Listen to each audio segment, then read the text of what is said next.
Le millionnaire voit son ex-femme avec des jumeaux identiques, mendiant de l'argent. Si cette histoire vous intéresse, n'oubliez pas de vous inscrire à notre chaîne et dites-nous de quelle ville vous nous regardez. Continuons. Le soleil.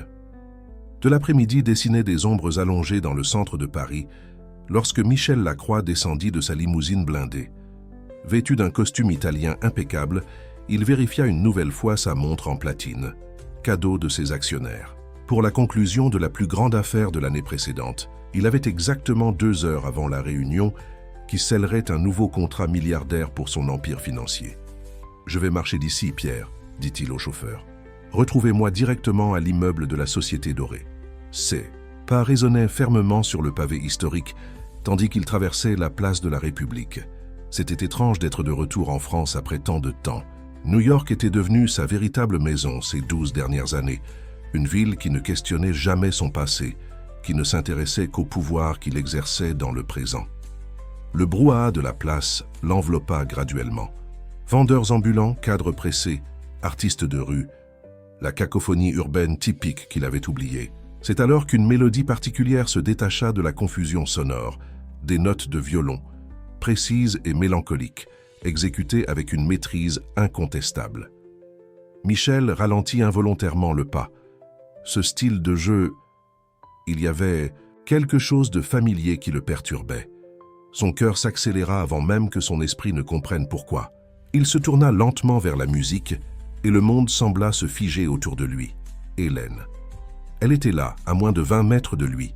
Ses cheveux châtains avaient maintenant quelques mèches grises, mais conservaient ce mouvement doux qui l'avait tant charmé autrefois.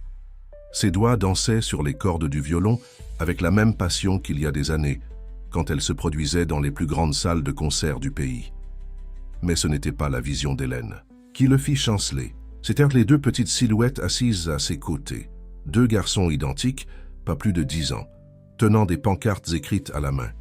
Leurs yeux, Michel eut l'impression de regarder ses propres photos d'enfance. « Aidez notre musique à grandir », disait l'une des pancartes. « Chaque pièce compte », informait l'autre. L'homme d'affaires sentit la sueur froide couler le long de son dos, tachant sa chemise italienne faite sur mesure. Ses jambes semblaient clouées au sol, refusant d'obéir à l'ordre de fuite que son cerveau criait. La musique d'Hélène pénétrait chaque couche de défense qu'il avait construite au fil des ans. C'est alors que l'un des garçons le remarqua. L'enfant poussa son frère du coude et tous deux observèrent Michel avec une intensité déconcertante. Hélène, concentrée sur sa musique, n'avait pas encore remarqué sa présence. « Excusez-moi », une dame le bouscula, brisant momentanément sa transe. Michel recula de quelques pas, se cachant partiellement derrière un arbre centenaire. D'unité de santé, là il continua d'observer la scène qui détruisait toutes ses certitudes. Les garçons chuchotèrent maintenant entre eux, jetant des regards dans sa direction. L'un d'eux prit quelque chose dans un sac à dos usé. Cela ressemblait à une enveloppe jaunie par le temps. Michel sentit son téléphone vibrer avec insistance dans la poche de sa veste, probablement son équipe essayant de le localiser pour la réunion. Mais pour la première fois en 12 ans, les affaires semblaient insignifiantes. Hélène termina le morceau avec la même note prolongée dont il se souvenait applaudir avec ferveur lors des soirées de représentation. Quand elle ouvrit enfin les yeux, son regard rencontra le sien. Le violon faillit glisser de ses mains. « Michel » murmura-t-elle, mais le nom résonna dans son esprit comme s'il avait été crié. Le temps sembla se figer à ce moment-là. Hélène rangea le violon dans son étui avec des mouvements automatiques, ses doigts tremblant légèrement. Les garçons se levèrent, tenant toujours leur pancarte, observant la scène avec un mélange de curiosité et d'appréhension. « Martin, Paul, rangez les affaires », dit doucement Hélène aux garçons, qui commencèrent immédiatement à ramasser les quelques objets éparpillés sur le sol de la place. Sa voix, même après tant de temps, provoqua un frisson familier chez Michel. Il fit un pas en avant, sortant de la protection de l'arbre. Son esprit de dirigeant, formé pour gérer les situations les plus complexes du marché financier, semblait complètement inutile à ce moment. Les mots fuyaient, ne laissant qu'un vide assourdissant. « Tu es différente », fut tout ce qu'il parvint à dire, regrettant immédiatement la banalité du commentaire. Hélène laissa échapper un petit rire sans humour. 12 ans font ça aux gens, Michel. Certains d'entre eux, nous n'ont pas le privilège des chirurgies plastiques à Manhattan. L'un des garçons, Michel ne savait pas encore lequel, s'approcha de sa mère avec l'enveloppe jaunie qu'il avait sortie du sac à dos quelques instants plus tôt. « Maman, c'est maintenant qu'on doit lui donner. » Hélène hésita, regardant alternativement l'enveloppe et Michel. « Non, Paul, range ça. » Mais Michel avait déjà reconnu sa propre écriture sur le destinataire de l'enveloppe. C'était l'une des nombreuses cartes qu'il avait envoyées à Hélène durant les premiers mois à New York, toutes retournées sans être ouvertes. Ou du moins, c'est ce qu'il pensait jusqu'à ce moment. « Pourquoi n'as-tu jamais répondu ?» demanda Hélène, sa voix chargée d'années de chagrin contenu. « J'ai essayé de te joindre de toutes les façons possibles. Appels, emails, lettres. Tes secrétaires disaient toujours que tu étais trop occupé. » Michel eut l'impression de recevoir un coup de poing dans l'estomac. « Quelles lettres? Quels appels? Je n'ai jamais rien reçu après que tu aies renvoyé mes cartes. » L'autre garçon, Martin, s'approcha également, regardant Michel avec intensité. « C'est vrai que tu as un hélicoptère? Pierre de ma classe a dit qu'il l'avait vu à la télévision. » « Martin !» Hélène le réprimanda, mais Michel remarqua un léger sourire se former au coin de ses lèvres. C'était le même sourire qui l'avait conquis 15 ans auparavant, dans une autre place, dans une autre vie. « Oui, j'ai un hélicoptère », répondit Michel, ressentant un étrange besoin de plaire au garçon. « En fait, j'en ai deux. » Paul, qui jusque-là observait la scène en silence, ouvrit à nouveau son sac à dos et en sortit un cahier usé. « Regarde, maman, j'ai calculé. Si chaque hélicoptère coûte au moins 5 millions et qu'il en a deux, alors... » Michel observa stupéfait, tandis que le garçon faisait des calculs complexes de tête, de la même façon que lui-même le faisait dans son enfance. Hélène remarqua son regard et ses yeux se remplirent de larmes contenues. « Ils ont 10 ans, dit-elle simplement, laissant l'information flotter dans l'air comme une accusation silencieuse. Le téléphone de Michel vibra à nouveau dans sa poche. Cette fois, c'était un message de Laurent Valois, son associé le plus ancien. « Où es-tu? La société dorée attend. Des millions en jeu, Michel. Des millions. » Mais pour la première fois de sa vie, les chiffres ne semblaient pas avoir la moindre importance. Là, debout sur cette place du centre de Paris, Michel Lacroix, le légendaire investisseur mondial, découvrait qu'il existait des calculs bien plus importants qui ne pouvaient pas être résolus dans des tableurs électroniques. Michel annula la réunion avec la société dorée par un message rapide à son assistante. Pour la première fois depuis des années, ses engagements professionnels devraient attendre. La place commençait à se vider avec la tombée du soir, et l'air frais apportait avec lui une nostalgie qu'il ne pouvait plus ignorer. « Vous avez où dormir ?» que demanda-t-il, observant Hélène ranger soigneusement le violon dans l'étui usé par le temps. « Nous avons une chambre à l'auberge Sainte-Claire, » répondit-elle, sans le regarder. « Ce n'est pas grand-chose, mais... » « Maman fait des représentations. Sur 3 places différentes, » interrompit Martin fier. « Et parfois dans les restaurants aussi. » Paul compléta. « Et moi et Martin, on vend des dessins le week-end. Je fais les calculs du profit, toujours. » Michel sentit son cœur se serrer. Ses enfants, ses fils vivant dans une auberge, vendant des dessins dans les rues. Pendant ce temps, il accumulait des fortunes sur des comptes offshore et collectionnait des propriétés autour du monde. « Hélène, nous devons parler, dit-il, essayant de garder une voix ferme. « Laisse-moi vous emmener dîner, s'il te plaît. » Elle hésita, ses yeux rencontrant ceux de ses fils. « Les garçons, qu'en pensez-vous ? » « On peut aller au restaurant du centre commercial ?» demanda Paul, ses yeux brillants. « Celui qui a une télévision géante ?» Michel acquiesça immédiatement. « Bien sûr, n'importe quel endroit que vous voulez. » Le trajet jusqu'au centre commercial se fit dans sa limousine, avec Pierre au volant, essayant de dissimuler sa curiosité à travers le rétroviseur. Les garçons étaient en extase devant l'intérieur luxueux du véhicule, appuyant sur tous les boutons possibles, tandis qu'Hélène gardait un silence pensif. Au restaurant, après avoir passé les commandes, Michel observait émerveillé comment Paul organisait les couverts en motifs mathématiques sur la table, tandis que Martin dessinait la ligne d'horizon de Paris sur la serviette avec une précision impressionnante. « Ils sont extraordinaires », murmura-t-il à Hélène. « Oui », acquiesça-t-elle, sa voix s'adoucissant pour la première fois. « Paul, c'est passionné par les chiffres, comme tu l'as toujours été. Et Martin, il a ton talent pour voir la beauté là où personne d'autre ne la voit. » Le dîner se déroulait quand le téléphone de Michel sonna à nouveau. C'était Laurent Valois. Cette fois, il refusa l'appel. « Michel », commença Hélène, profitant du fait que les garçons étaient distraits par le dessert. « Pourquoi n'as-tu jamais répondu à mes tentatives de contact? J'avais besoin de te parler d'eux. » Il fronça les sourcils, vraiment confus. « Hélène, je te jure que je n'ai jamais rien reçu. Après que tu aies renvoyé mes cartes, j'ai pensé que... » « Quelle carte ?» l'interrompit-elle. « Je n'ai jamais rien renvoyé. J'ai essayé de te joindre par tous les moyens quand j'ai découvert que j'étais enceinte. Tes secrétaires disaient que tu ne voulais pas de contact, que tu construisais une nouvelle vie. » Une pensée troublante commença à se former dans l'esprit de Michel.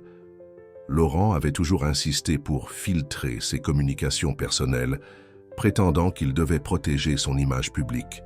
Est-ce que ses pensées furent interrompues par Paul, qui tirait anxieusement sur sa manche. « Papa, je peux t'appeler papa ?» Michel sentit ses yeux le brûler. « Bien sûr que tu peux, fils, bien sûr que tu peux. » Alors, papa continua. « Paul, il y a une compétition de mathématiques à l'école la semaine prochaine. Le prix est une bourse d'études. Tu pourrais m'aider à m'entraîner ?»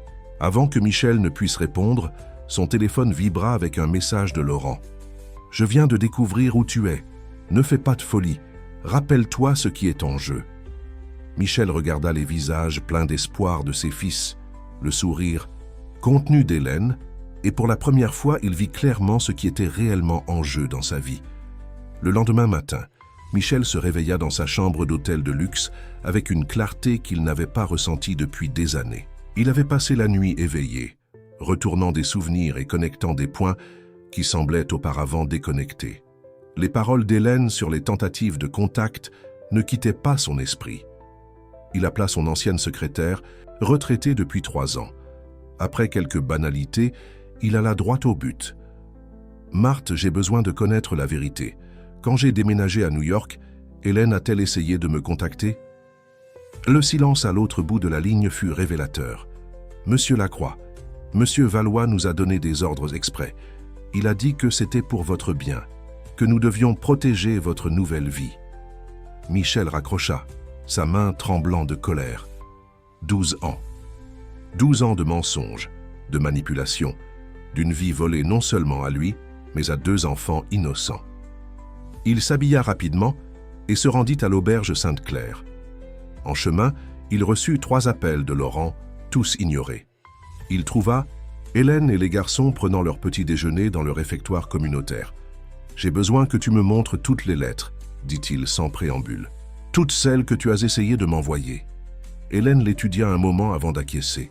Elle monta dans la chambre qu'elle partageait avec ses fils et revint avec une boîte à chaussures usée. À l'intérieur, des dizaines de lettres, toutes marquées destinataire non trouvé ou adresse incorrecte.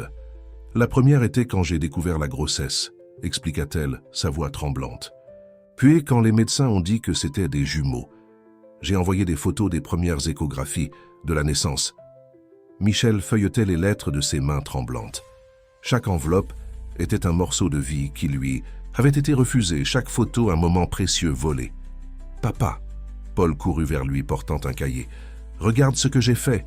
J'ai calculé combien de temps il reste avant la compétition de mathématiques en minutes, secondes et microsecondes. » Michel serra son fils dans ses bras, sentant les larmes qu'il ne pouvait plus contenir.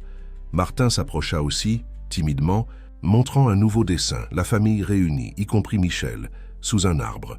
« Je veux tout réparer, » dit Michel, regardant Hélène. « Pas avec de l'argent, pas cette fois. Je veux être présent, je veux les connaître, je veux... » Son. Téléphone sonna à nouveau. « Laurent. »« Excuse-moi, » dit-il, répondant enfin. « Laurent, ce n'est pas le moment. Tu as perdu la tête ?» La voix de Laurent tonna à l'autre bout. « J'ai des rapports indiquant que tu as passé la nuit avec une violoniste de rue et 2 enfants. La presse est déjà en train de flairer. L'histoire. Tu as une idée de ce que cela peut faire à nos négociations en Asie ? » « Ce sont mes fils, Laurent, » répondit Michel avec un calme qu'il ne ressentait pas. « Et tu le savais depuis le début, n'est-ce pas ?» Le silence à l'autre bout fut sa confession. « Je vais au bureau maintenant, » continua Michel. « Et tu vas m'expliquer chaque lettre interceptée, chaque appel bloqué, chaque moment que tu m'as volé à moi et à ma famille. » Il raccrocha et se tourna vers Hélène et les garçons. « Vous me faites confiance ? Hélène hésita, mais les garçons répondirent par un oui enthousiaste à l'unisson. Alors donnez-moi quelques jours. Je dois régler certaines choses, mettre tout en ordre. Ensuite, je veux faire partie de votre vie, vraiment cette fois. Et la compétition de mathématiques ? Demanda Paul anxieux. Michel sourit, ébouriffant les cheveux de son fils. Je ne la manquerai pour rien au monde. Mais d'abord, je dois avoir une conversation sérieuse avec un vieil ami qui a beaucoup à expliquer. Le bureau de Lacroix en Valois Investissement occupait 3 étages entiers d'un des immeubles les plus luxueux de Paris. Michel traversa le hall principal sous les regards curieux des employés. C'était la première fois depuis des années qu'il visitait personnellement la filiale française. Il ignora l'ascenseur réservé aux dirigeants et monta par l'escalier. Il avait besoin de ces minutes supplémentaires pour organiser ses pensées. Dans la poche de sa veste, il portait une des lettres d'Hélène, datée d'exactement 11 ans auparavant. La première qu'elle avait envoyée après avoir découvert sa grossesse. Laurent l'attendait dans son bureau, debout près de la fenêtre qui offrait une vue panoramique de la ville. « Michel, je suis content que tu sois revenu à la raison. J'ai ici les documents de la société dorée, nous pouvons. »« Assieds-toi » l'interrompit Michel, sa voix tranchante comme l'acier. Il jeta la lettre sur la table en verre trempé. « Explique. » Laurent n'eut même pas besoin d'ouvrir l'enveloppe pour savoir de quoi il s'agissait. Son visage se durcit. « J'ai fait ce qui devait être fait. Tu étais sur le point de devenir l'un des plus grands noms du marché financier mondial. Je ne pouvais pas permettre que des distractions personnelles. » « Des distractions personnelles ?» explosa Michel, frappant des mains sur la table. « Tu appelles mes fils des distractions? Des années de leur vie, Laurent. Des années que je ne pourrai jamais récupérer. »« Sois rationnel, » argumenta Laurent, maintenant son calme calculé. « Regarde tout ce que nous avons construit. Ta fortune a été multipliée par 100 depuis que tu as quitté la France. Le magazine Forbes te considère comme l'un des 50 hommes les plus influents du monde. Et maintenant, tu veux tout jeter par la fenêtre à cause d'une violoniste de rue et de 2 enfants. » Michel sentit le sang bouillir dans ses veines. « Tu as intercepté toutes ces tentatives de contact. »« Bien sûr, » répondit Laurent comme si c'était évident. « Lettres, emails, appels téléphoniques. Tout passait par moi d'abord. C'était mon travail de te garder concentré. »« Ton travail ?» Michel rit sans humour. « Tu étais mon associé, pas mon propriétaire. De quel droit tu ? Le droit de quelqu'un qui connaît tes faiblesses. » Laurent éleva la voix pour la première fois. « Tu as toujours été comme ça, Michel. Trop émotionnel, trop sensible. Je savais que si tu découvrais la grossesse, tu abandonnerais tout pour faire ce qui est juste. Et où serions-nous aujourd'hui ? Tu ne serais qu'un courtier en valeurs médiocres, soutenant une famille avec un salaire ordinaire. » Michel observa. L'homme en face de lui, son mentor, son partenaire de tant d'années, et vit pour la première fois le vrai visage derrière le masque de préoccupation professionnelle. « Tu es viré, » dit-il simplement. Laurent se figea. « Comment ? Tu es viré de l'entreprise. Je veux ta lettre de démission d'ici la fin de la journée. »« Tu ne peux pas faire ça. » Laurent se leva, sa façade de calme finalement brisée. « Je suis actionnaire majoritaire dans 3 de nos principales holdings. J'ai des participations dans. J'ai suffisamment de preuves de ton ingérence illégale dans ma correspondance personnelle pour te poursuivre pendant des années, » l'interrompit Michel. « Sans compter les décisions douteuses que tu as prises en mon nom pendant tout ce temps. Tu veux vraiment aller dans cette direction ?» Laurent pâlit. Tous deux savaient qu'il avait beaucoup de squelettes dans le placard, des secrets qui ne survivraient pas à un examen juridique détaillé. « Tu vas le regretter, » dit-il finalement, se dirigeant vers la porte. « Quand la presse découvrira ta famille secrète, quand les investisseurs commenceront à remettre en question ta crédibilité. »« Je regrette déjà, » répondit Michel. « Je regrette chaque minute où j'ai eu confiance en toi. Maintenant, sors de mon bureau. » Après le départ de Laurent, Michel s'effondra dans son fauteuil, épuisé. Son téléphone vibra. C'était un message de Paul avec une photo de son cahier de mathématiques, montrant des exercices résolus. « Regarde papa, j'ai pratiqué davantage. Quand viens-tu m'aider avec les problèmes difficiles ?» Un sourire sincère illumina son visage pour la première fois de la journée. Il y avait beaucoup de travail à faire, beaucoup d'erreurs à corriger, mais il était enfin sur la bonne voie. Le lendemain matin, Michel arriva tôt à l'auberge Sainte-Claire. Il trouva Hélène aidant les garçons avec leur uniforme scolaire, des vêtements simples, mais impeccablement propres et repassés. « Je peux vous accompagner jusqu'à l'école ?» demanda-t-il encore hésitant sur ses nouveaux droits de père. Hélène acquiesça d'un signe de tête, et bientôt il marchait dans les rues du quartier. Paul ne cessait de parler de la compétition de mathématiques, tandis que Martin observait tout en silence, son carnet de dessin toujours à portée de main. « Papa » appela doucement Martin, surprenant tout le monde par son initiative. « Je peux te montrer quelque chose. » Il ouvrit son carnet à une page spécifique. C'était un dessin détaillé de la place où ils s'étaient rencontrés, mais avec une différence significative. Dans le dessin, ils étaient tous ensemble, souriants, comme une famille normale. « Je t'ai toujours dessiné comme ça, » avoua le garçon, même sans savoir à quoi tu ressemblais vraiment. Michel sentit un nœud dans la gorge. « C'est un dessin magnifique, fils. Tu as un talent incroyable. » Arrivant à l'école, Michel remarqua les regards curieux des autres parents et enfants. Son visage était trop connu pour passer inaperçu, surtout portant un costume qui coûtait probablement plus que le salaire annuel de beaucoup de personnes présentes. « Au revoir, papa !» Les garçons se séparèrent à l'unisson, courant vers l'intérieur du bâtiment. « Ils ne m'ont jamais appelé papa avant, » dit-il à Hélène, observant encore ses fils s'éloigner. « Ils ne savaient même pas qui j'étais il y a 2 jours. Comment peuvent-ils avoir confiance en moi si facilement ?» Hélène sourit, un sourire triste et doux à la fois. Les enfants ont cette capacité à pardonner que nous, adultes, perdons avec le temps. « Et toi ?» demanda-t-il, se tournant pour la regarder dans les yeux. « Pourras-tu me pardonner un jour ?»« Ce n'est pas si simple, Michel, soupira-t-elle. J'ai passé des années à croire que tu nous avais rejetés consciemment. Maintenant, je découvre que tout était une manipulation de Laurent, mais tu as quand même choisi de partir. Tu as choisi ta carrière avant nous, même avant de savoir pour les garçons. » « J'étais jeune et stupide, » admit Michel. « Je pensais que le succès se mesurait en chiffres sur un compte bancaire. J'ai mis 12 ans à réaliser à quel point j'avais tort. » Ils commencèrent à marcher vers l'auberge. En chemin, ils passèrent devant un kiosque à journaux où la photo de Michel s'étalait à la une d'un magazine économique. Le mystère du milliardaire. Pourquoi Michel Lacroix annule-t-il des réunions importantes? « Ça va poser problème ?» demanda Hélène, indiquant le magazine.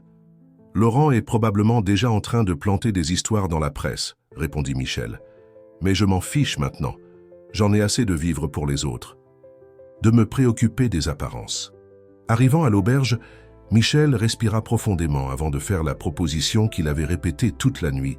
« Il y a un appartement vide dans l'immeuble à côté de l'école des garçons. C'est... moi, je l'ai acheté il y a des années comme investissement. J'aimerais que vous... » « Non, Hélène l'interrompit fermement. « Je ne veux pas de charité, Michel. »« Ce n'est pas de la charité, » insista-t-il. « C'est le minimum que je puisse faire après tant de temps. Les garçons ont besoin d'un endroit adéquat pour étudier, pour grandir. Et tu as besoin d'un espace. À toi pour donner tes cours de musique. » Hélène hésita. « Des cours de musique ? J'ai vu certains de tes anciens élèves sur les réseaux sociaux, » expliqua-t-il. « Beaucoup continuent à jouer, certains même professionnellement. Tu as toujours été une professeure extraordinaire, Hélène. Pourquoi ne pas recommencer ?» Elle resta silencieuse un long moment, considérant la proposition. Finalement, elle dit « Je vais y réfléchir.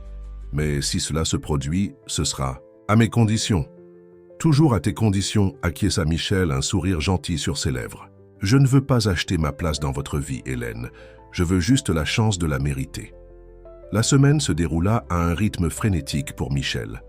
Pendant la journée, il se partageait entre réorganiser son entreprise après le départ de Laurent et aider Paul avec les préparatifs pour la compétition de mathématiques. Les soirées étaient consacrées à mieux connaître ses fils, écoutant leurs histoires, découvrant leurs personnalités uniques. Dans l'entreprise, les rumeurs se propageaient comme une traînée de poudre. Le départ soudain de Laurent Valois, figure si centrale dans les affaires, causait de l'appréhension parmi les employés et les investisseurs. Les actions de la société oscillaient dangereusement en bourse. Monsieur Lacroix, sa nouvelle assistante, entra dans le bureau avec une expression préoccupée. Reuters demande une position officielle sur les rumeurs d'une famille secrète en France et le Wall Street Journal veut savoir pourquoi vous avez annulé le voyage. Pour la réunion du conseil à New York, Michel respira profondément, regardant le cadre qu'il gardait maintenant sur son bureau. l'un des dessins de Martin représentant toute la famille. Préparez une conférence de presse pour demain. Il est temps que je raconte ma propre histoire. Son téléphone sonna, c'était Hélène. Michel, nous devons parler. C'est à propos de Paul. 20 minutes plus tard, il était à l'école des garçons. Paul était assis sur une chaise dans le couloir tête basse, tandis qu'Hélène parlait avec la directrice dans son bureau. « Que s'est-il passé, fils ?» demanda Michel, s'asseyant à côté du garçon. « Certains garçons, » commença Paul, sa voix tremblant légèrement. « Ils ont vu ta photo dans le journal. Ils ont commencé à dire que tu es seulement avec nous par pitié, que tu vas disparaître à nouveau quand tu te lasseras. » Michel sentit son cœur se serrer. « Paul, regarde-moi. Sais-tu pourquoi je suis ici? Ce n'est pas par pitié ni par obligation. Je suis ici parce que je veux être ici, parce que toi et ton frère êtes la meilleure partie de moi, même quand je ne savais pas que vous existiez. » La porte du bureau de la directrice s'ouvrit et Hélène sortit, semblant épuisée.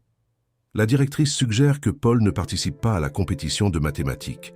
Elle pense que toute cette attention pourrait lui nuire émotionnellement. « Hans !» protesta Paul, les larmes aux yeux. « J'ai tellement étudié. Papa, tu as promis de m'aider. Et je vais t'aider, » affirma Michel, se levant. « Excusez-moi, je vais avoir une conversation avec la directrice. » 15 minutes plus tard, il sortit du bureau avec un sourire victorieux. « Tout est réglé. Paul va participer à la compétition. »« Qu'as-tu fait ?» demanda Hélène, méfiante. « J'ai simplement expliqué que je vais faire un don important pour la rénovation du laboratoire de sciences de l'école, » répondit-il en haussant les épaules, « et que j'ai l'intention d'être présent à toutes les activités scolaires de mes fils à partir de maintenant. Donc, autant que tout le monde s'y habitue. » Hélène secoua la tête, mais il y avait un petit sourire sur ses lèvres. « Tu ne peux pas tout résoudre avec de l'argent, Michel. »« Non, » acquiesça-t-il, « mais je peux utiliser mes ressources pour ouvrir des portes. Le reste, nous le gagnons par un travail acharné. N'est-ce pas, Paul ?» Le garçon acquiesça, déjà plus animé. « On peut résoudre plus de problèmes. De mathématiques aujourd'hui. J'ai inventé une nouvelle façon de faire des divisions avec de grands nombres. Cet après-midi-là, alors qu'il aidait Paul avec ses exercices à la bibliothèque publique, Hélène insistait pour ne pas encore accepter l'appartement offert. Michel reçut un message inquiétant de son équipe juridique. Laurent avait vendu ses actions dans l'entreprise à un groupe d'investisseurs hostiles. « Tout va bien, papa ?» demanda Paul, remarquant son expression tendue. Michel rangea son téléphone, forçant un sourire. « Tout va très bien. Maintenant, montre-moi ta nouvelle méthode de division. » En observant son fils expliquer avec animation sa découverte mathématique, Michel réalisa que pour la première fois de sa vie adulte, ses priorités étaient véritablement en ordre. Les problèmes avec Laurent et l'entreprise pouvaient attendre. Ce moment ici était infiniment plus important. La conférence de presse fut fixée à 10 heures du matin dans l'auditorium principal de l'entreprise. Michel passa la nuit éveillé, se préparant pour le moment qui changerait sa vie publique à jamais. Le matin, avant l'événement, il tint à conduire personnellement les garçons à l'école. « Papa », l'appela Martin avant d'entrer dans l'école, « j'ai fait ça pour toi. » C'était un nouveau dessin.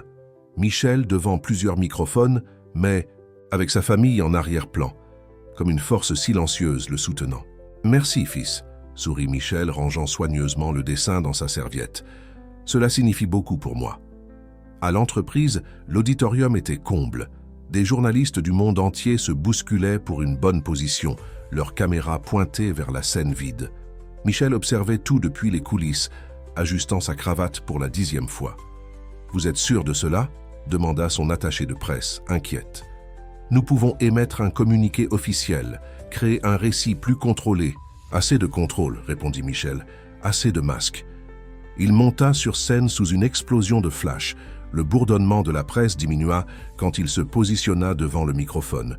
Pendant un moment, il resta silencieux, regardant le dessin de Martin qu'il avait placé sur le pupitre. « Bonjour », commença-t-il. « Vous attendez probablement que je parle d'affaires. Du départ de Laurent Valois, des oscillations en bourse, des nouvelles orientations de l'entreprise. Mais aujourd'hui, je veux parler de quelque chose de plus important. Je veux parler du temps. » Il fit une pause, prenant une profonde respiration. « Il y a 12 ans, j'ai pris une décision que je croyais être la bonne. J'ai choisi une carrière brillante à New York, laissant derrière moi quelqu'un de spécial en France.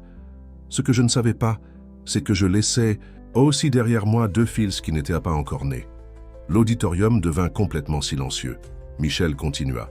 Pendant toutes ces années, j'ai construit un empire financier. J'ai multiplié des fortunes, conclu des affaires milliardaires, fait la couverture de magazines. Mais j'ai manqué les premiers pas de mes fils, leurs premiers mots, leur première découverte du monde. Sa voix s'étrangla légèrement, mais il resta ferme. Il y a une semaine, j'ai retrouvé mon ex-femme jouant du violon sur une place. À ses côtés, 2 garçons extraordinaires, mes fils. Paul, un génie des mathématiques qui va participer à une compétition scolaire, c'est la semaine prochaine. Et Martin, un artiste talentueux qui arrive à voir la beauté là où d'autres ne voient que des problèmes. Il leva le dessin de Martin, le montrant aux caméras. Ce dessin a été fait ce matin par mon fils de 10 ans. Il me voit ici devant vous, mais il me voit aussi comme faisant partie d'une famille. Et pour la première fois de ma vie, je peux dire que c'est la vision la plus précise de qui je suis vraiment. À partir d'aujourd'hui, je vais réorganiser mes priorités. Je continuerai à diriger mon entreprise, mais depuis Paris. Je serai présent dans la vie de mes fils, compensant le temps perdu non pas avec de l'argent, mais avec ma présence, mon amour, mon dévouement. Et si cela affecte la valeur des actions ou l'opinion des investisseurs, qu'il en soit ainsi. Les journalistes explosèrent en questions, mais Michel leva la main, demandant le silence. J'ai une compétition de mathématiques pour laquelle je dois aider mon fils à se préparer. Les questions devront attendre. En quittant la scène, il pouvait déjà voir les titres se former sur les écrans des agences de presse. Un milliardaire renonce à son empire pour sa famille. L'homme derrière les chiffres. L'histoire secrète de Michel Lacroix. Son téléphone vibra. C'était un message d'Hélène avec une photo. Paul et Martin, pendant la récréation à l'école, enlacés et souriants, tenant une tablette où ils regardèrent la transmission en direct de la conférence. Le message disait simplement « Ils sont fiers du père qu'ils ont ». Pour la première fois en 12 ans, Michel sentit que ses chiffres les plus importants n'étaient dans aucune feuille de calcul financière.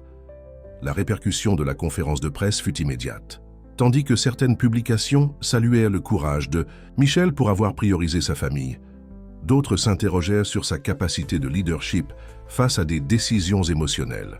Les actions de l'entreprise restaient instables, et les nouveaux investisseurs amenés par Laurent commençaient à faire pression pour des changements dans la gestion. Mais cet après-midi-là, rien de tout cela n'importait pour Michel. Il était assis dans la bibliothèque publique à côté de Paul, l'aidant avec les derniers préparatifs pour la compétition de mathématiques qui aurait lieu le lendemain.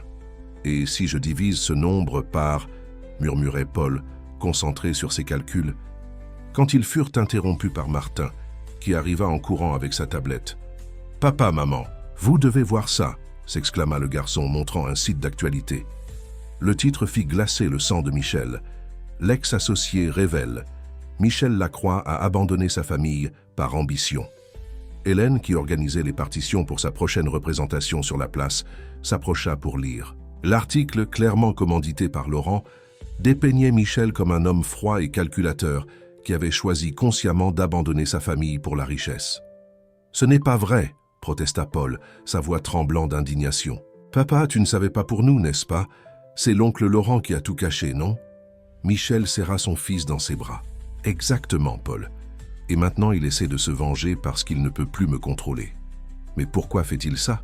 demanda Martin, ses grands yeux pleins d'inquiétude. « Pourquoi ne peut-il pas simplement nous laisser en paix ?» Hélène soupira, rangeant ses partitions. « Parce que certaines personnes ne supportent pas de voir les autres heureux, mon fils, surtout quand ce bonheur menace leur pouvoir. » Michel observa sa famille. Hélène, toujours forte malgré les adversités. Paul, avec son esprit brillant et son cœur sensible. Martin, artiste et observateur. Il réalisa qu'il devait les protéger non seulement de Laurent, mais aussi du cirque médiatique qui se formait autour d'eux. « L'appartement que j'ai offert, commença-t-il prudent. Je sais que tu ne veux pas l'accepter par fierté, Hélène, mais pense aux enfants. L'auberge est super, mais avec toute cette exposition, j'y ai déjà… » « Réfléchis, l'interrompit Hélène, le surprenant. « J'accepte l'appartement, mais à une condition. Je veux payer un loyer, un montant juste que je peux assumer avec mes cours de musique. »« Maman va recommencer à donner des cours, » s'exclama Martin avec enthousiasme. « Elle a déjà 3 nouveaux élèves. » Michel sourit, fier. Hélène avait toujours été une professeure extraordinaire, capable d'éveiller l'amour de la musique chez n'importe qui. Marché conclu. Et combien factures-tu de l'heure? Ne commence pas, l'avertit-elle, mais il y avait un sourire sur ses lèvres. Je n'ai pas besoin de ton aide pour fixer le prix de mon travail. Madame Carmen du 3e étage s'est déjà inscrite, ajouta Paul. Et elle a dit qu'elle allait nous recommander à toutes ses amies du club de bridge. Ce moment, le téléphone de Michel sonna. C'était son équipe juridique. Laurent avait convoqué une réunion extraordinaire du conseil pour la semaine suivante, avec un seul point à l'ordre du jour, sa destitution du poste de PDG. « Un problème, papa ?» demanda Martin, remarquant son expression tendue. Michel rangea son téléphone, forçant un sourire. Rien qui ne puisse attendre. Maintenant, et si nous allions voir ce nouvel appartement? Nous pourrions passer en chemin acheter un nouveau violon pour votre mère. L'actuel mérite une retraite digne. Michel, commença à protester Hélène. Ce n'est pas un cadeau, l'interrompit-il. C'est un investissement dans ton travail. En tant que futur locataire, tu as besoin d'un équipement adéquat pour tes cours, n'est-ce pas? Hélène secoua la tête, mais ne put contenir un sourire. Tu n'as pas changé du tout. Tu trouves toujours une logique financière pour justifier tes actions. Au contraire, répondit-il, observant les garçons ranger leurs affaires avec enthousiasme. J'ai complètement changé. Maintenant, je sais que les meilleurs investissements ne sont pas ceux qui rapportent de l'argent, mais des sourires, le mât. Nouvel appartement était spacieux et aéré, avec une vue privilégiée sur le parc où les enfants avaient l'habitude de jouer. Hélène transforma l'une des pièces en studio de musique, tandis que les garçons avaient enfin leur propre chambre pour étudier et rêver. « Regarde, papa », appela Paul montrant son nouvel espace d'études. « J'ai organisé tous les livres de mathématiques par niveau de difficulté et domaine de connaissance. Et j'ai accroché mes dessins au mur, » ajouta timidement Martin. « C'est bien, Michel ?» Observa émerveillé comment ses fils s'étaient déjà approprié l'espace, le transformant en un véritable foyer. « C'est parfait, les garçons. Plus que parfait. » Dans le salon, Hélène terminait d'accorder son nouveau violon. L'instrument, choisi personnellement par elle dans la meilleure boutique de la ville, avait un son cristallin qui rendait justice à son talent. « Premier cours demain matin », commenta-t-elle, rangeant soigneusement le violon. 3 élèves confirmés. « À quelle heure est la compétition de mathématiques, Paul ?» demanda Michel, consultant son agenda. « 2 heures de l'après-midi », répondit le garçon anxieusement. « Tu pourras venir, n'est-ce pas, papa, même avec cette réunion importante ?» Michel s'approcha de son fils, posant les mains sur ses épaules. « Rien n'est plus important que ce moment, fils. Je serai là, au premier rang. » Ce qu'il ne raconta pas, c'est que la réunion du conseil, convoquée par Laurent pour la même heure, pourrait lui coûter son poste de PDG. Son ex-associé avait choisi le moment à dessein, le forçant à faire exactement le type de choix qui définirait son caractère aux yeux de tous. Plus tard, après que les garçons furent couchés, Hélène le trouva sur la terrasse, perdu dans ses pensées. « Tu ne m'as pas parlé de la réunion, » dit-elle doucement, le rejoignant. « Mais les garçons m'ont montré la nouvelle sur la tablette. Laurent veut te retirer de l'entreprise, n'est-ce pas ?» Michel acquiesça. Il a réuni suffisamment de votes au conseil. Demain, à la même heure que la compétition de Paul, il vote ma destitution. « Et tu as choisi d'être avec ton fils, » compléta-t-elle, sa voix portant un mélange de fierté et d'inquiétude. « J'ai choisi d'être le père qu'il mérite, » répondit-il simplement. « L'entreprise, je trouverai un moyen de gérer cela après. » Hélène resta silencieuse un moment, puis dit « Tu sais, quand tu es parti pour New York, j'ai pensé que je ne te pardonnerais jamais. Pas pour la séparation en soi, mais pour avoir choisi ton ambition au-dessus de tout et de tous. Et maintenant ?» demanda-t-il, se tournant pour la regarder dans les yeux. « Maintenant ?» Elle sourit doucement. « Maintenant, je vois un homme différent. Quelqu'un qui a finalement compris que le succès ne se mesure pas en chiffres. » De la chambre des garçons venait le son doux de leur respiration tranquille. Sur la table du salon, le nouveau violon attendait son premier cours. Et dans la serviette de Michel, avec les documents de l'entreprise, se trouvait le dernier dessin de Martin.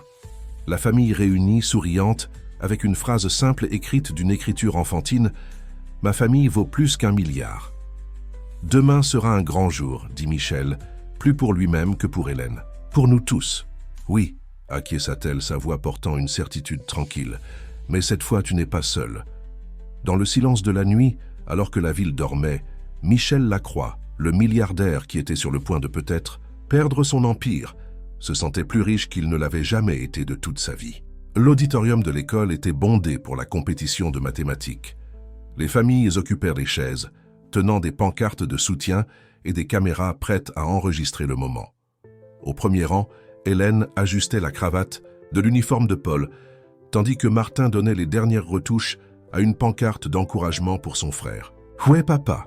demanda Paul pour la troisième fois, ses yeux inquiets cherchant Michel dans la foule. Hélène consulta sa montre. Il restait 15 minutes avant le début de la compétition. De l'autre côté de la ville, au siège de l'entreprise, le conseil devait déjà être en train de se réunir. « Il va venir, mon fils », assura-t-elle, bien que son propre cœur fût serré. Dans la salle du conseil, Laurent Valois savourait sa victoire apparente. « Je pense que nous pouvons commencer », annonça-t-il, regardant la place vide qui aurait dû être occupée par Michel. L'absence de M. Lacroix ne fait que confirmer notre point sur ces nouvelles. Priorité. Les conseillers se regardèrent, mal à l'aise. Beaucoup d'entre eux devaient leur carrière à Michel, mais les arguments de Laurent sur l'instabilité récente de l'entreprise étaient difficiles à ignorer. « Je propose que nous commencions le vote », continua Laurent, un sourire à peine contenu sur ses lèvres. À l'école, la compétition était sur le point de commencer. Les participants occupaient déjà leur place sur la scène, où plusieurs tables avaient été disposées avec des calculatrices scientifiques et du papier pour les brouillons. « Excusez-moi », une voix familière retentit à l'entrée de l'auditorium. « Paire de concurrents qui passent !» Paul s'illumina en voyant Michel traverser le couloir, portant encore son costume d'exécutif, mais avec la cravate légèrement desserrée et les cheveux un peu décoiffés, signe de la course qu'il avait faite pour arriver là. « Tu es venu !» s'exclama Paul, serrant son père dans ses bras. « Bien sûr que je suis venu », répondit Michel, ajustant les lunettes de son fils. « Je ne manquerai ça pour rien au monde. » Dans l'entreprise, Laurent distribuait les bulletins de vote quand il fut interrompu par son assistante. « Monsieur Valois, je crois que vous devez voir cela. » Elle alluma l'écran géant de la salle, syntonisant une chaîne d'informations. Le titre fit pâlir Laurent. « Document révélé.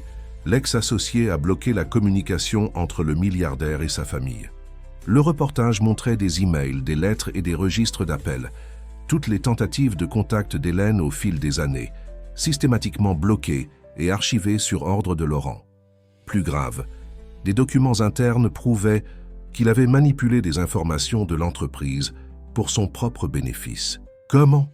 balbutia Laurent, regardant les conseillers qui le fixaient maintenant avec des expressions sévères. À l'école, Paul se préparait pour la première série de problèmes. Michel, assis entre Hélène et Martin, tenait la main de son ex-femme sans s'en rendre compte. « Mesdames et messieurs », annonça la directrice au microphone, « bienvenue à la 15e Olympiade régionale de mathématiques. » Paul ajusta ses lunettes, concentré. Le premier problème apparut sur l'écran. Une question complexe sur la probabilité et les statistiques qui aurait fait abandonner de nombreux adultes.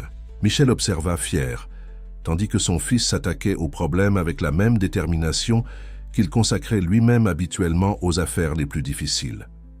Mais maintenant, assis là, dans cet auditorium scolaire, il comprenait qu'il était témoin de quelque chose de bien plus précieux que n'importe quelle transaction financière. « Papa », chuchota Martin, montrant son carnet de dessin, « regarde ce que j'ai fait. » C'était un portrait détaillé de Paul concentré sur ses calculs, avec une expression de pur bonheur sur le visage.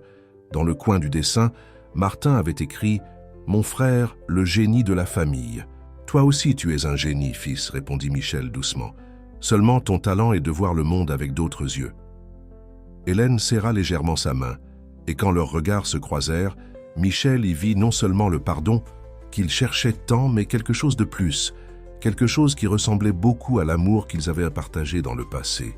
Son téléphone vibra dans sa poche, probablement des nouvelles de la réunion du conseil. Mais pour la première fois de sa vie, Michel Lacroix ne se souciait pas du résultat d'un vote d'entreprise. Là, dans cet auditorium d'école, il avait déjà gagné quelque chose, de bien plus précieux que n'importe quel empire financier pourrait offrir. La compétition de mathématiques se déroulait depuis 2 heures. Paul était en finale, disputant avec une fille du collège Saint-Louis la première place. Le problème décisif exigeait non seulement des connaissances techniques, mais aussi de la créativité pour trouver une solution innovante.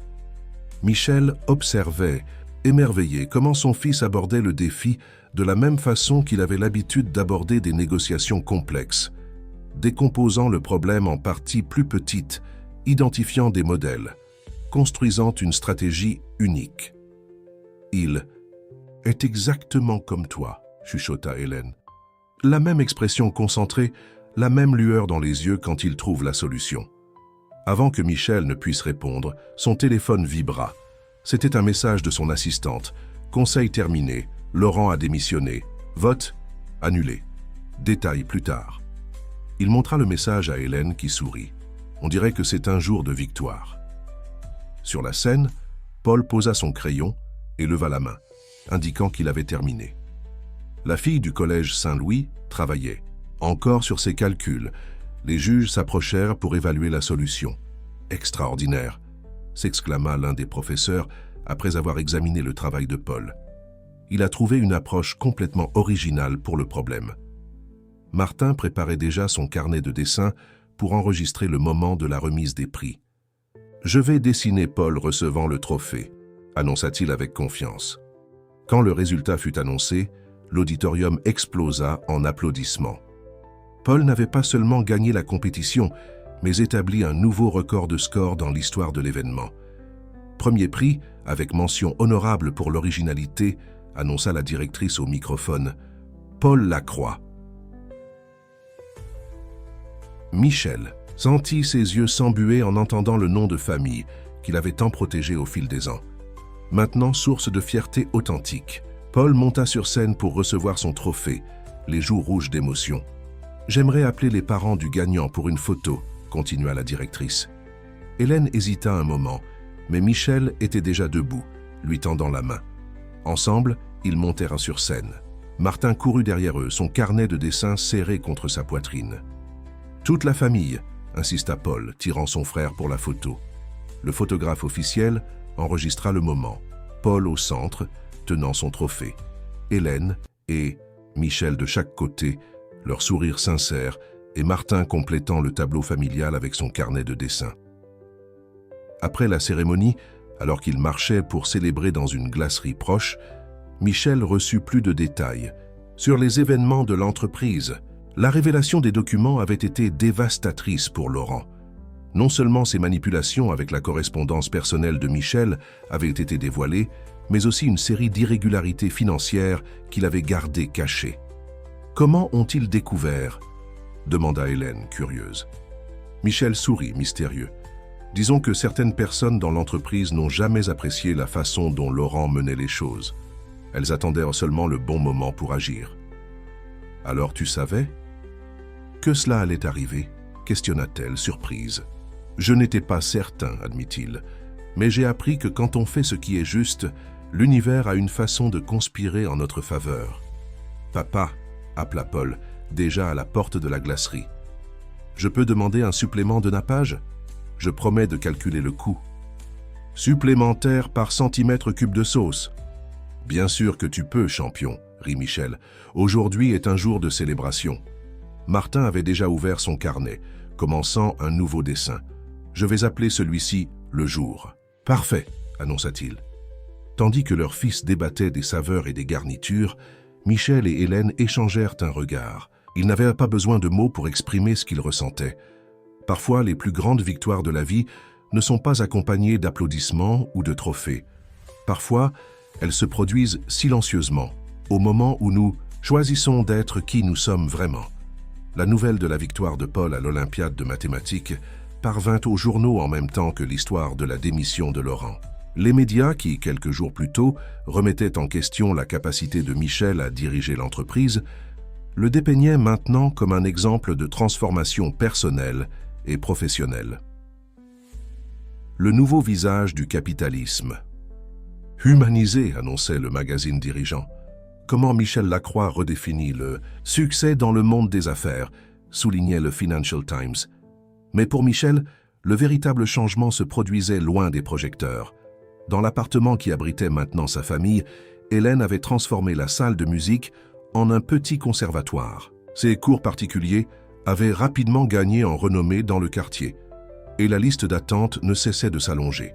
« Nous avons besoin de plus d'espace », admit-elle un soir, après le départ du dernier élève. « Peut-être un studio dédié ?»« Que dirais-tu du rez-de-chaussée de l'immeuble ?» suggéra Michel, essayant de paraître désinvolte. « Il y a une boutique vide qui serait parfaite pour un conservatoire. » Hélène plissa les yeux. « Par hasard, as-tu déjà acheté cette boutique ?»« En fait, sourit-il, l'immeuble entier m'appartient. Mais avant que tu ne protestes, j'ai une proposition commerciale sérieuse. » Les garçons, qui faisaient leur devoir à la table de la cuisine, levèrent la tête, intéressés par la conversation. « Quelle proposition ?» demanda Hélène, méfiante. « Un partenariat. Tu gères le conservatoire, définis les prix, choisis les professeurs. J'apporte seulement l'espace et l'investissement initial. Nous partageons les bénéfices à parts égales. » « Et où est le piège ?» Elle croisa les bras. « Aucun, » répondit Michel sincèrement.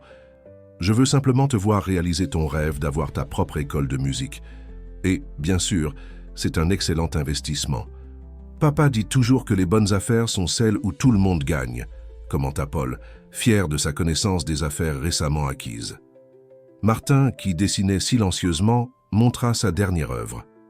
Une façade élégante, avec le nom Conservatoire Hélène Lacroix en lettres stylisées. « Mon fils, » commença Hélène, « nous ne pouvons pas utiliser... » « Pourquoi pas ?» l'interrompit doucement Michel.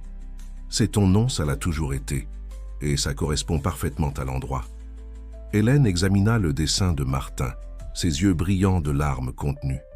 Le garçon avait parfaitement capturé sa vision, de grandes fenêtres laissant entrer la lumière naturelle, un piano à queue visible à travers la vitre, des partitions décorant les murs. « Je vais y réfléchir, » dit-elle finalement. Mais son sourire indiquait déjà la réponse « Hourra !» Martin exulta. « Je peux dessiner plus, j'ai plein d'idées pour la décoration. »« Et je peux aider avec les tableaux de coûts », ajouta Paul avec enthousiasme. « Je sais déjà calculer les intérêts composés. » Michel observait la scène. Ça le cœur plein. Sa famille ne se reconnectait pas seulement, elle se réinventait, chacun trouvant sa place, sa voix, sa façon de contribuer. « Il y a encore une chose, » dit-il, sortant une enveloppe de sa poche. « C'est à propos de cette vieille lettre, celle que vous ne m'avez jamais remise. » Hélène se tendit visiblement. Les garçons échangèrent des regards inquiets. « Nous n'avons pas besoin d'en parler maintenant, » tenta-t-elle de détourner la conversation. « Si, nous en avons besoin, » insista doucement Michel. « Parce que j'ai écrit une réponse, même sans avoir lu l'original. » Il remit l'enveloppe à Hélène, qui la tint comme si c'était quelque chose de précieux et fragile. « Lis-la quand tu seras prête, » dit-il. « Ce n'est pas une tentative de réécrire le passé, mais peut-être que cela pourrait être un nouveau départ. » Cette nuit-là, après que les garçons furent endormis, Hélène s'assit sur la terrasse avec les 2 lettres, celle qu'elle avait écrite 12 ans auparavant et la réponse de Michel. Le son doux de son violon résonna dans la nuit, bien après qu'elle eut fini de lire, transformant en musique des sentiments trop profonds pour être exprimés en mots. La transformation du rez-de-chaussée de l'immeuble en conservatoire se fit plus rapidement que quiconque ne l'aurait espéré. Hélène, qui avait toujours montré un talent particulier pour l'enseignement, se révéla également être une administratrice née. En quelques semaines, elle avait déjà constitué une équipe de professeurs talentueux et développé un programme d'enseignement innovant. « Regarde ça, papa !» s'exclama Paul un après-midi, montrant une feuille de calcul sur sa tablette. « J'ai calculé que si nous maintenons le taux de croissance actuel des élèves, dans 6 mois, nous aurons aussi besoin du 2e étage. » Michel sourit, impressionné par la précision des calculs de son fils. « Et as-tu pris en compte la saisonnalité ? Les gens ont tendance à chercher plus de cours à certaines périodes de l'année. »« Bien sûr, » répondit Paul avec enthousiasme. « J'ai fait un graphique de tendance basé sur les données que maman m'a transmises de ses cours particuliers. » De l'autre côté de la pièce, Martin travaillait sur un autre de ses projets artistiques. Cette fois, une fresque pour le mur principal du conservatoire. Le dessin montrait un groupe diversifié de personnes, de tous âges, unis par la musique. « Chaque instrument a une couleur différente, » expliqua-t-il quand Michel s'approcha pour observer. « Et les notes de musique forment un chemin qui relie tout le monde. » Hélène entra dans la pièce, portant son violon après une nouvelle journée de cours. Son visage rayonnait, ses yeux brillants de la satisfaction de quelqu'un qui a trouvé sa véritable vocation. « Comment s'est passée la journée ?» demanda Michel, l'aidant avec son instrument. « Incroyable », répondit-elle. « Tu sais, madame, Carmen du club de bridge, elle a amené sa petite fille aujourd'hui. La fillette n'avait jamais touché un instrument de sa vie, mais elle a une oreille extraordinaire. Ça fera une de plus sur ta liste d'attente, plaisanta Michel. En fait, Hélène hésita un moment. Je pensais créer un programme de bourse pour les enfants talentueux qui ne peuvent pas payer les cours. Les yeux de Michel s'adoucirent. Raconte-moi plus. Eh bien, je sais combien il est difficile de développer un don sans avoir de ressources, expliqua-t-elle. J'ai pu étudier la musique uniquement parce que j'ai obtenu une bourse au conservatoire quand j'étais jeune. J'ai pensé que nous pourrions rendre la pareille. C'est une excellente idée, l'interrompit Michel. Nous pouvons créer une fondation, quelque chose de plus structuré qui pourrait grandir avec le temps. Je peux aider à sélectionner les boursiers, proposa Martin. Je vais dessiner des affiches pour faire connaître le programme. Et je ferai les calculs de combien d'élèves nous pouvons accepter, compléta Paul. Hélène observait ses fils avec fierté. Ils veulent toujours participer à tout, n'est-ce pas? Ils sont curieux et engagés, répondit Michel, comme leurs parents. Le commentaire fit légèrement rougir Hélène. Depuis la nuit des lettres, quelque chose avait changé entre eux. L'ancienne amertume était toujours là, mais ressemblait désormais plus à une cicatrice qu'à une plaie. Ouverte. En parlant de participation, elle changea de sujet. J'ai reçu une invitation intéressante aujourd'hui. L'orchestre symphonique veut que je me produise comme soliste au concert de bienfaisance du mois prochain. « Maman, c'est incroyable !» s'exclamèrent les garçons à l'unisson. « Tu vas accepter, n'est-ce pas ?» demanda Michel, reconnaissant bien l'éclat dans ses yeux quand elle parlait de musique. « Je ne sais pas », hésita Hélène. « Ça fait si longtemps que je ne me suis pas produite professionnellement. »« Mais tu pratiques tous les jours », argumenta Martin. « Et tu joues ?»« Mieux que n'importe qui », compléta Paul. Michel s'approcha d'elle. « Ils ont raison, le monde a besoin d'entendre ta musique à nouveau, Hélène. » Elle sourit, touchée par le soutien unanime de sa famille. « J'y réfléchirai. »« Je sais !» s'exclama Martin courant. Cherchez son carnet de dessin. « Je vais faire une affiche pour le concert. Avec toi au centre de la scène, le violon brillant sous les lumières, et je peux calculer combien de personnes peuvent entrer dans le théâtre, » ajouta Paul. « Nous devons savoir combien de billets peuvent être vendus pour le projet. 2 bourses ?» Michel et Hélène échangèrent un regard amusé. Leur fils avait hérité non seulement de leurs caractéristiques physiques, mais aussi de leur passion et talent. Et maintenant, ces aptitudes étaient utilisées non pour concourir ou accumuler, mais pour créer ensemble quelque chose de significatif. Le théâtre municipal était presque vide ce matin de répétition. Hélène, au centre de la scène, accordait son violon tandis que le chef d'orchestre organisait les partitions avec l'orchestre. C'était sa première répétition comme soliste après 12 ans et ses mains tremblaient légèrement. « Tu vas tout déchirer, maman !» cria Paul du premier rang, où lui et Martin avaient insisté pour rester afin d'assister à la répétition. Michel, assis à côté de ses fils, observait Hélène avec admiration. Même après toutes ces années à jouer sur les places, elle n'avait pas perdu l'élégante posture d'une véritable soliste. « Prêt pour le premier mouvement ?» demanda le chef d'orchestre, levant sa baguette. Les premières notes du concerto pour violon de Tchaïkovski remplirent le théâtre. Hélène ferma les yeux, laissant la musique couler à travers elle comme dans le bon vieux temps. Ses doigts dansaient sur les cordes avec précision et passion, transformant les notes en pure émotion. « Papa !» chuchota Martin, son carnet de dessin déjà ouvert. « Regarde comme la lumière fait des ombres différentes quand maman bouge. C'est comme si la musique avait une forme. » Michel sourit, remarquant comment son fils artiste parvenait à voir la beauté dans les moindres détails. « C'est pour ça que tes dessins sont si spéciaux, fils. Tu vois ce que la plupart des gens ne voient pas. » Paul, quant à lui, était concentré sur sa tablette. « Tu savais qu'il existe une formule mathématique qui explique pourquoi certaines combinaisons de notes sonnent mieux que d'autres. J'essaie de créer un algorithme qui... » Il fut interrompu par un son dissonant venant de la scène. Hélène s'était arrêtée brusquement, son visage pâle. « Excusez-moi, » dit-elle au chef d'orchestre. « J'ai besoin d'un moment. » Michel se leva immédiatement, reconnaissant l'expression sur son visage. C'était la même qu'elle avait avant les grandes représentations dans le passé, un mélange d'anxiété et de doute. « Les garçons, attendez ici », demanda-t-il, montant sur scène. Il trouva Hélène dans les coulisses, assise sur un banc, le violon toujours dans ses mains. « Et si je n'y arrivais pas ?» demanda-t-elle doucement quand il s'approcha. « Et si tout le monde se rendait compte que je ne suis plus la même musicienne qu'avant ?» Michel s'assit à côté d'elle. « Tu as raison, tu n'es plus la même musicienne. » Hélène le regarda, surprise par la réponse. « Tu es meilleure, continua-t-il, parce que maintenant tu joues non seulement avec technique, mais avec toute l'expérience et l'émotion que la vie t'a donnée. Chaque note porte une histoire, chaque accord a une signification plus profonde. Mais j'ai passé tant de temps loin des scènes. Et pendant tout ce temps, pas un seul jour, tu n'as cessé de jouer. » L'interrompit-il doucement. « Sur les places, dans les rues, à l'auberge. La musique ne t'a jamais abandonné, Hélène, et tu n'as jamais abandonné la musique. » De la scène, il pouvait entendre les garçons conversant avec le chef d'orchestre. Paul expliquait avec animation quelque chose sur les fréquences sonores, tandis que Martin montrait ses dessins des musiciens. « Nos fils ne m'ont jamais vu jouer sur une vraie scène, » réfléchit Hélène.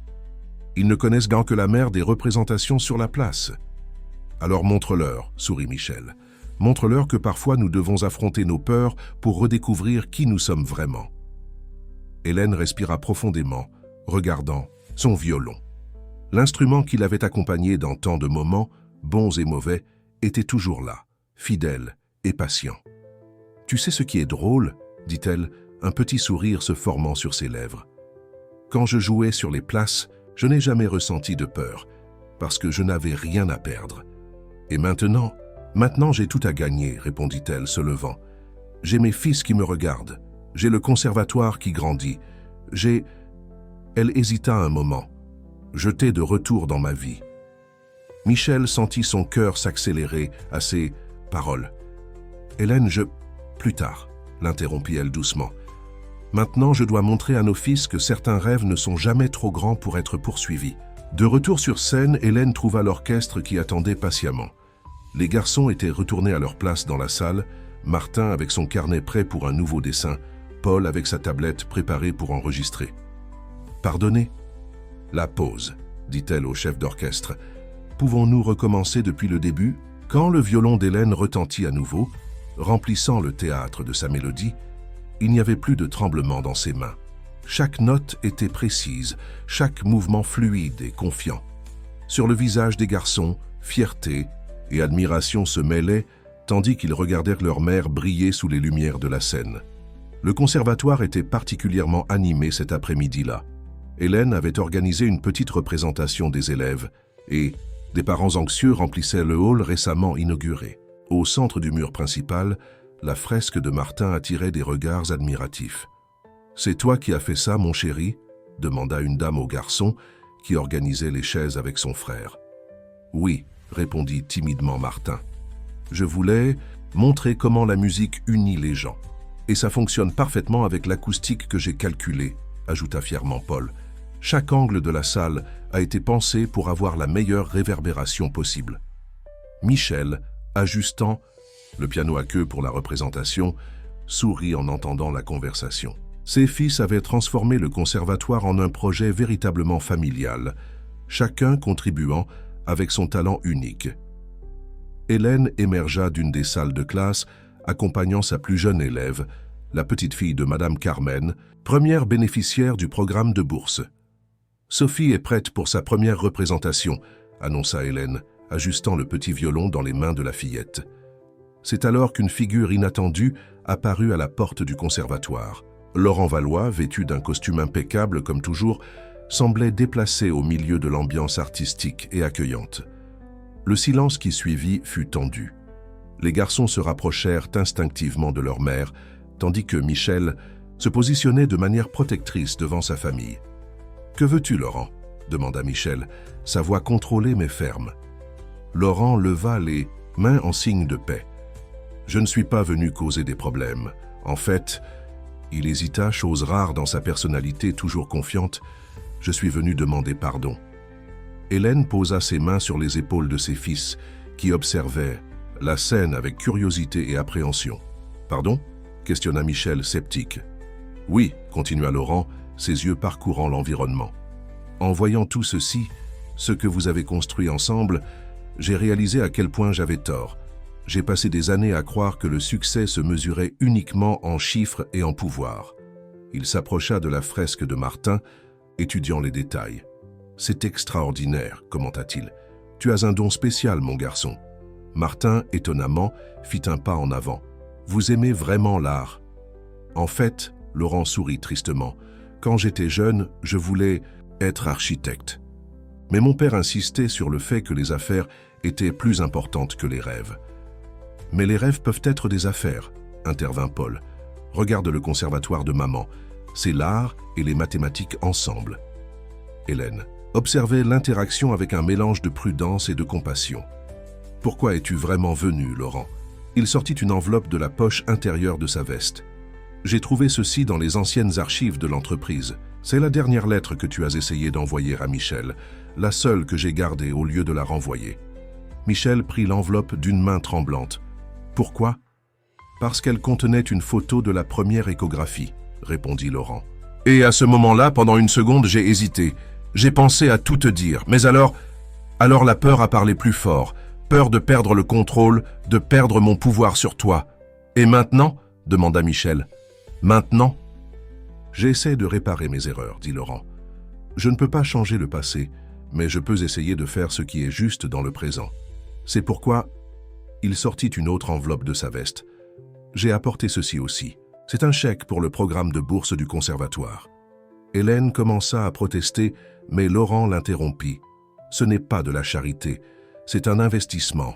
Dans les rêves, dans les talents, dans les avenirs qui méritent une chance, comme celui que je n'ai jamais eu moi-même. » Le silence qui suivit fut rompu par Sophie, la petite boursière, qui commença à accorder son violon pour la représentation. « Pourquoi ne restez-vous pas ?» suggéra soudainement Martin. « Je peux vous montrer d'autres dessins que j'ai faits. Pour le conservatoire. Il y en a un spécial sur l'architecture et la musique. » Laurent regarda avec surprise Michel et Hélène, qui échangèrent un regard compréhensif. Les enfants, dans leur innocence, voyaient parfois des chemins de rédemption que les adultes mettèrent du temps à percevoir. « Ce serait un honneur, » répondit Laurent, sa voix étranglée pour la première fois depuis que Michel le connaissait. Tandis que Sophie se préparait à jouer, avec Hélène ajustant sa posture, Michel observa la scène autour de lui, ses fils montrant leurs travaux à Laurent, qui semblait véritablement intéressé, les parents et élèves s'installant pour la représentation, le conservatoire pulsant de vie et de possibilités. Peut-être, pensa-t-il, que le véritable succès ne résidait pas dans la victoire ou la domination, mais dans la création d'espaces, où tous pouvaient s'épanouir, même ceux qui, comme Laurent, devaient réapprendre à rêver. La nuit du concert de bienfaisance arriva enfin.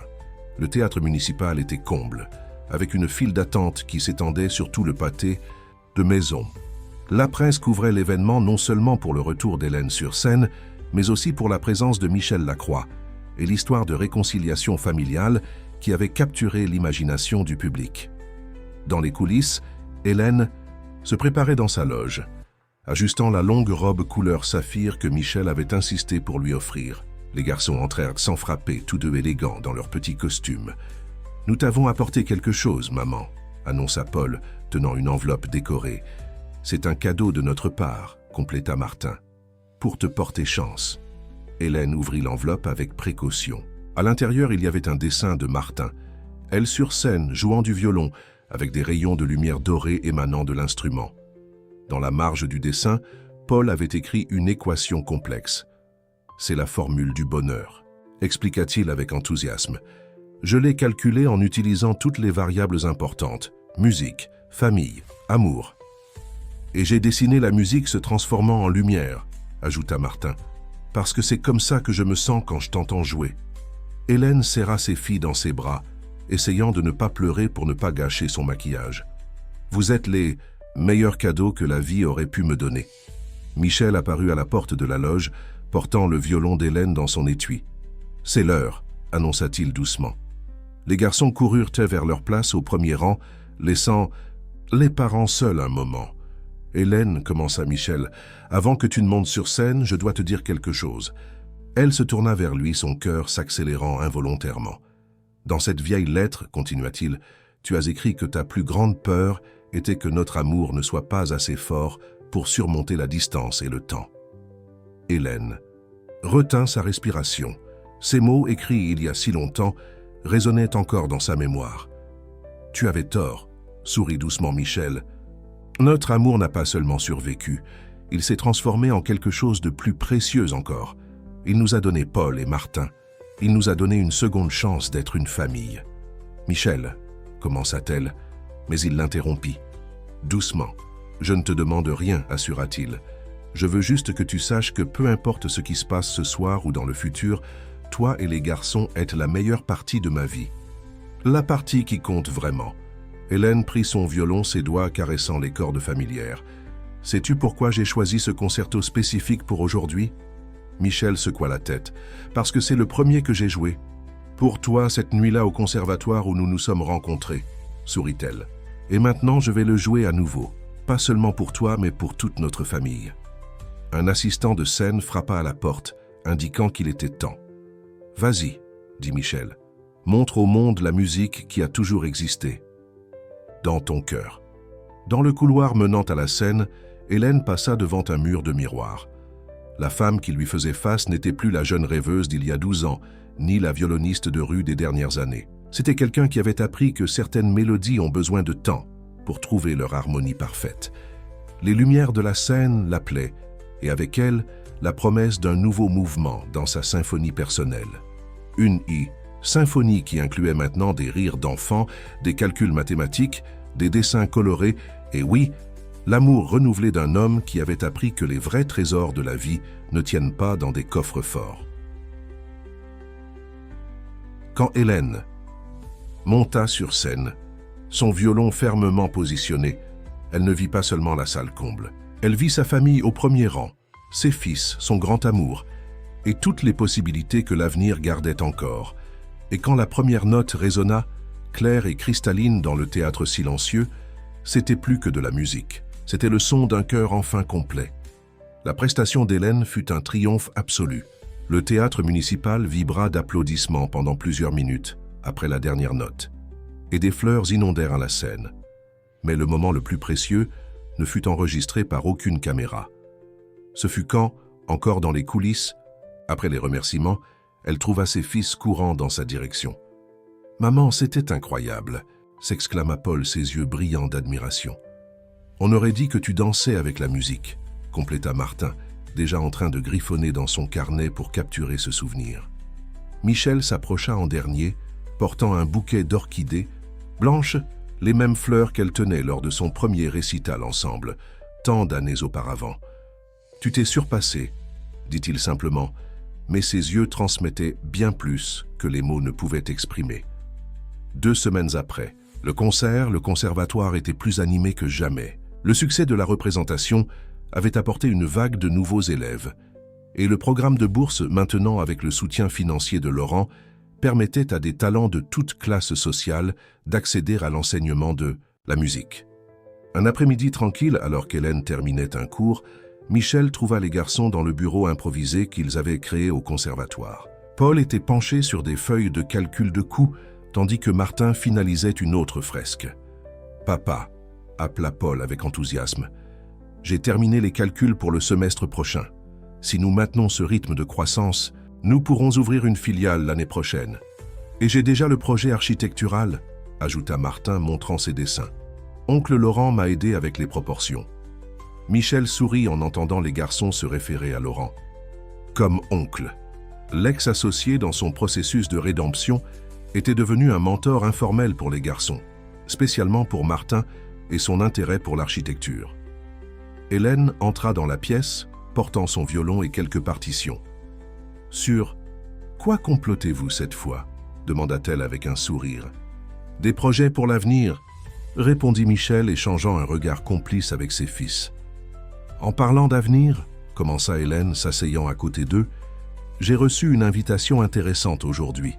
L'orchestre symphonique veut que je prenne la direction du département d'éducation musicale. Ce serait un travail en parallèle avec le conservatoire. »« Maman, c'est parfait !»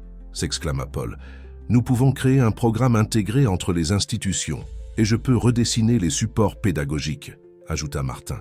Michel observa Hélène, notant une légère hésitation dans ses yeux. « À quoi penses-tu » ? « Je pense, répondit-elle lentement, à la façon dont la vie nous surprend parfois. Il y a quelques mois, je jouais sur les places pour obtenir le minimum vital pour nos fils. Maintenant tu récoltes ce que tu as toujours mérité, compléta doucement Michel. Ton talent, ton dévouement, ton amour pour la musique, rien de tout cela n'a diminué pendant ces années. Ils n'attendaient que le bon moment pour fleurir à nouveau. Les garçons échangèrent des regards significatifs. « Je pense qu'il est temps de montrer notre autre surprise », dit Paul, courant chercher quelque chose dans son sac à dos. C'était un album, soigneusement monté avec des photos, des dessins et même des coupures de journaux. Sur la couverture, en lettres dorées, était écrit « Notre histoire » par Paul et Martin Lacroix.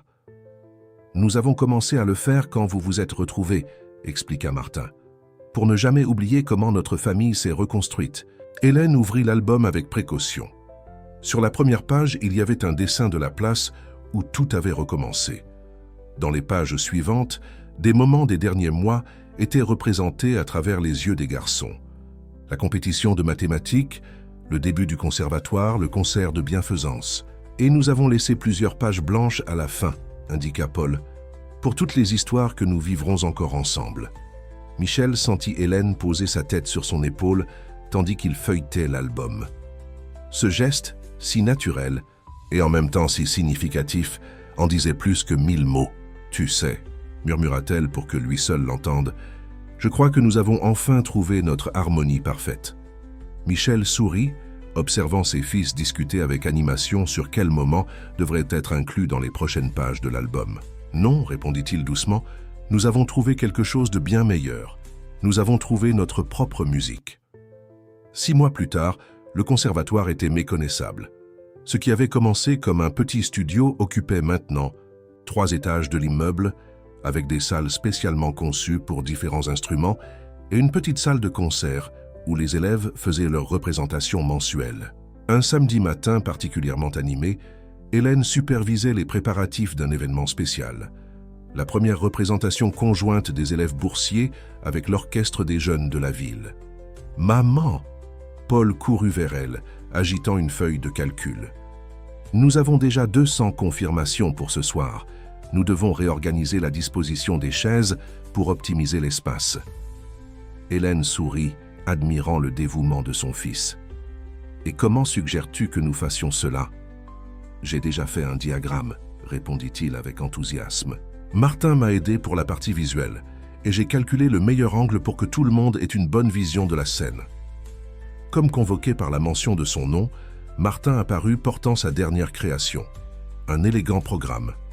Pour le concert, avec des illustrations délicates de chaque instrument qui serait présenté. « C'est magnifique, mon fils », complimenta Hélène, feuilletant le programme. « Tu as parfaitement capturé l'essence de chaque instrument. » Oncle Laurent a aidé avec la mise en page, expliqua fièrement Martin. Il dit que le design et l'architecture sont cousins. Laurent, qui avait trouvé une nouvelle vocation en aidant au projet social du conservatoire, devenait une présence de plus en plus positive dans la vie de la famille. Son expérience des affaires, maintenant utilisée pour le bien, avait aidé à étendre le programme de bourse à d'autres conservatoires de la ville. Michel arriva peu après, portant des cartons avec les nouveaux uniformes pour les élèves boursiers, un projet spécial que Paul avait suggéré pour qu'aucun enfant ne se sente différent des autres. « Nous avons besoin d'aide avec ceci », annonça-t-il, posant les cartons par terre. « Je les organise par taille et par instrument », s'offrit immédiatement Paul. « Et je peux aider chacun à trouver le sien », compléta Martin. Pendant que les garçons travaillaient, Michel s'approcha d'Hélène, qui observait la scène les yeux embués. « À quoi penses-tu » demanda-t-il doucement. « À comment la vie fait des tours » répondit-elle. « Il y a un an, je jouais sur la place en me demandant si je pourrais acheter de quoi dîner. Maintenant, nous sommes ici réalisant des rêves que nous ne savions même pas avoir. » Michel prit sa main, un geste devenu naturel ces derniers mois. « Tu as toujours eu ces rêves, Hélène. Tu avais juste besoin de la bonne occasion pour les réaliser. » De l'autre côté de la salle, Sophie, la première élève boursière, pratiquait un passage difficile sur son violon. Hélène sourit, en reconnaissant la même détermination qu'elle-même avait dans sa jeunesse. « Sais-tu ce qui est le plus incroyable ?» commenta-t-elle. Ce ne sont pas seulement nos rêves que nous réalisons. Nous aidons aussi d'autres personnes à réaliser les leurs. Michel acquiesça, observant les garçons distribuer les uniformes aux élèves qui commençaient à arriver. Paul expliquait patiemment le système d'organisation qu'il avait créé, tandis que Martin aidait chaque enfant à trouver la taille parfaite. « Nos fils », commença Michel, sa voix s'étranglant légèrement. « Ils sont extraordinaires, n'est-ce pas ?»« Oui », acquiesça Hélène, « parce qu'ils ont appris que la grandeur ne réside pas dans ce que nous possédons, mais dans ce que nous partageons. Avec les autres. » La salle commençait à se remplir du son des instruments qu'on accordait, des rires d'enfants et des conversations animées de parents fiers. C'était une symphonie différente de celle qu'Hélène exécutait habituellement sur les grandes scènes, mais tout aussi belle dans sa simplicité et sa vérité. « Hélène » appela Michel, sa voix soudain sérieuse. « Il y a quelque chose que je voulais te demander. » Mais il fut interrompu par Paul qui revint en courant. « Maman, papa, vous devez voir ça. Sophie est en train d'enseigner ce passage difficile aux autres élèves, exactement comme tu le veux. Lui as enseigné, maman. » Hélène et Michel échangèrent un regard complice. Le moment devrait attendre. Après tout, ils avaient appris que parfois les meilleurs moments de la vie sont ceux non planifiés, qui surgissent naturellement au fil des jours. Le grand jour était arrivé. Le conservatoire célébrait sa première année et la représentation spéciale des élèves boursiers serait le point culminant des célébrations. La petite salle de concert était méconnaissable, décorée avec les dessins de Martin et éclairée selon le projet méticuleusement calculé par Paul. Dans les coulisses, Hélène aidait Sophie avec les derniers ajustements de son violon. La fillette, qui un an auparavant savait à peine tenir l'instrument, serait maintenant soliste dans l'une des pièces. Nerveuse, demanda gentiment Hélène. « Un peu », admit Sophie. Mais Paul m'a appris à transformer la nervosité en nombres et les nombres en musique. Hélène sourit, reconnaissant l'influence de son fils mathématicien. « Et qu'est-ce qui t'aide, le plus ?»« Le dessin que Martin a fait, » répondit Sophie, sortant un papier plié de sa poche. C'était un portrait d'elle jouant du violon, avec des ailes de papillon sortant de l'instrument. Il a dit que la musique nous fait voler. À l'extérieur, le bourdonnement du public augmentait. Michel coordonnait l'entrée des invités, s'assurant que chaque famille d'élèves boursiers ait des places privilégiées, une idée de Paul pour que tous se sentent également importants. Laurent était également présent, discrètement fier, du rôle que son soutien financier avait joué dans la transformation de tant de vies. À ses côtés, un dossier contenait des projets pour étendre le programme à d'autres villes. « Papa » appela Martin, courant vers Michel. « C'est l'heure. »« Je peux donner le signal pour commencer. »« Bien sûr, fils, » sourit Michel, « c'est tout à toi. » Martin monta sur la petite scène. Sa timidité habituelle cédant la place à une confiance surprenante. « Bonsoir à tous » commença-t-il. « Bienvenue à notre célébration d'1 an du conservatoire Hélène Lacroix. » Le public applaudit et Hélène, encore dans les coulisses, sentit ses yeux s'embuer en entendant le nom. « Cet endroit, » continua Martin, « est plus qu'une école de musique. C'est un lieu où les rêves prennent des ailes, où les nombres deviennent des mélodies et où l'art transforme des vies. Croyez-moi, je le sais mieux que quiconque. Je suis le fils de la femme incroyable qui a créé tout cela. » Paul rejoignit son frère sur scène portant un dossier. Et pour célébrer cette soirée spéciale, nous avons préparé une surprise. Pendant toute cette année, chaque élève boursier a écrit son histoire. Comment la musique a changé sa vie, ses rêves, ses espoirs. Nous avons transformé ces histoires en un livre. Michel et Hélène échangèrent des regards surpris. Les garçons avaient gardé le projet secret. Mais, reprit Martin, avant de présenter le livre, nous avons une autre surprise. Papa, maman, pouvez-vous venir ici? Quand Michel et Hélène montèrent sur scène, Paul tendit le microphone à son père qui semblait étrangement nerveux. Hélène commença. Michel, sa voix tremblant légèrement. Il y a 1 an, le destin nous a réunis à nouveau sur cette place. Tu jouais du violon comme tu l'as toujours fait, transformant la musique en magie. Nos fils, que je ne savais pas exister, m'ont regardé avec des yeux qui étaient le miroir des miens. Il fit une pause, sortant quelque chose de sa poche. Ce jour-là, je pensais perdre une affaire importante. Aujourd'hui, je sais que je gagnais quelque chose infiniment plus précieux, la chance de reconstruire notre famille. Hélène retint son souffle quand Michel s'agenouilla, tenant un petit écrin de velours. « La bague est nouvelle, dit-il. ouvrant l'écrin. Mais l'amour a toujours été là, attendant le bon moment pour sa propre mélodie. Hélène, acceptes-tu de recommencer notre histoire? Cette fois, avec la partition complète. Le silence qui suivit fut rompu par le son d'un violon. Sophie avait commencé à jouer doucement la musique qu'Hélène avait exécutée le jour où elle et Michel s'étaient rencontrés. « Oui », répondit Hélène, des larmes coulant librement sur son visage. « 1000 fois oui ».